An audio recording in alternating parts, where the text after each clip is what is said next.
Keyshawn Johnson, former wide receiver, talked about his expectations for the Browns in 2023. This is from ESPN's KJM. If he is just a little off, then they're probably going to be bad. But I'm projecting, and they're one of whatever 6 or 7 teams that that doesn't mean they're the most overhyped. They're just on the list, and I don't remember exactly where they were on the list at. But when you look at it, though, Dan, Jim Schwartzy coming over and being the DC is a huge boost, right? Because we know his track record as a DC. Not only that, if they get DeAndre Hopkins, because they obviously are trying to through Deshaun, if that happens, it takes them to another level. Everybody all of a sudden says, oh, my God, oh, my God. You assume he's going to come back and be okay. Last year, well, because he was always good. Yeah. He missed a year. You typically, and not because of health issues, he missed a year because of his off-the-field deals that he was dealing with. So he's still playing with that hovering over him.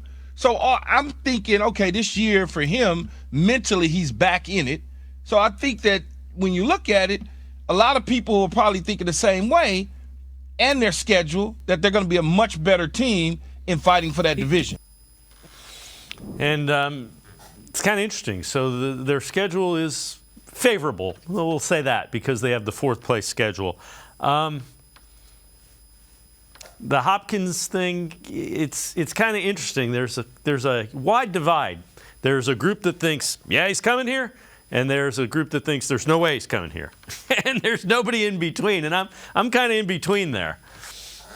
Yeah, none of us really know. You know, it could go either way, whether you feel strongly or negatively about it. I would dispute something that he said early on in that piece, that the Browns would be bad if Watson isn't good. Well, we saw the Browns be a 500 team when Watson wasn't good. I think that's kind of the floor. Now, this team cannot realize its ceiling with Watson being bad.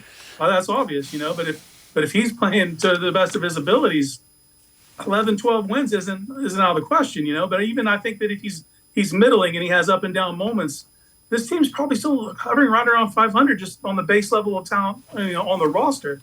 You know, sans a massive injury to someone like Myles Garrett or someone that really tips the scales. But, you know, I think that, you know, obviously if they want to get where they need to go, that Watson has to be the engine that drives this thing. And, I mean, the AFC North is going to be a dogfight. It's going to come down. It's going to be a slobber knocker. And there's going to be some hiccups for every team, you know, just based on the fact they got to play each other 6 times. But I would think that even if Watson's just above average, I think that this could be a wild card team. Yeah, I would agree. I would if he's a top 10 quarterback, I think they're competing for the division. If he's a top 5 quarterback, I think they're competing for the AFC Championship. If he's in that middle range, you know, they're a 9-10. If everything goes right, 11-win team.